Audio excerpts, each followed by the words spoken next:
Colossiens chapitre 2 au verset 9. Car en lui, entre parenthèses Jésus, habite corporellement toute la plénitude de la divinité. Il n'était homme comme tout le monde, il est Dieu, point. Regardez comment des gens essaient de travestir les versets de la Bible pour diviniser Jésus dans le but de rester dans leur égarement, dans leur mécréance. Ah, frère, tu peux pas faire un raccourci fatal comme ça pour diviniser Jésus.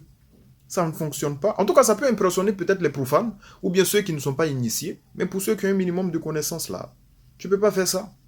Mais on va t'enseigner. Tu as lu Colossiens chapitre 2 au verset 9. Pourquoi tu n'as pas lu Colossiens chapitre 1 au verset 19? Pourquoi tu sautes ça? Colossiens chapitre 1 au verset 19, il est dit, car Dieu a voulu que toute plénitude habita en lui. Qui a voulu que toute plénitude habite en Jésus? C'est Dieu. La divinité que nous tous, nous devons adorer, la divinité que Jésus, il a adorée. C'est pour cela même Jésus, il a dit, tout pouvoir m'a été donné.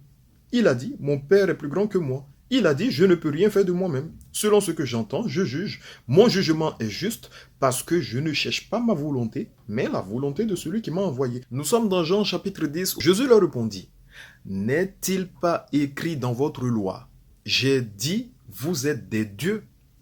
Est-ce que cela revient à dire que voilà, il y a des hommes qui sont des dieux qu'on doit adorer? Non, Jésus n'est pas la divinité à adorer. Et si vous mourrez dans cette croyance de Jésus est la divinité à adorer, c'est de l'associationnisme, vous allez tout droit en enfer parce que vous devez adorer la divinité que Jésus a adorée. Au fait, vous allez monter, vous allez descendre là. Dans les épîtres de Paul, Paul, il a été clair. Pour Paul, là, Jésus n'est pas la divinité à adorer. Vous n'avez qu'à apprendre 1 Corinthiens chapitre 11 au verset 3. Paul dit, je veux cependant que vous sachiez. Tu vas lire tous les épîtres de Paul. Paul te précise, je veux cependant que vous sachiez que l'homme est le chef de la femme, que Christ est le chef de l'homme et que Dieu est le chef du Christ. Tu vas monter, tu vas descendre, cher ami. Dieu est le chef du Christ. Et c'est pour cela que Jésus, il a dit, mon Père est plus grand que moi.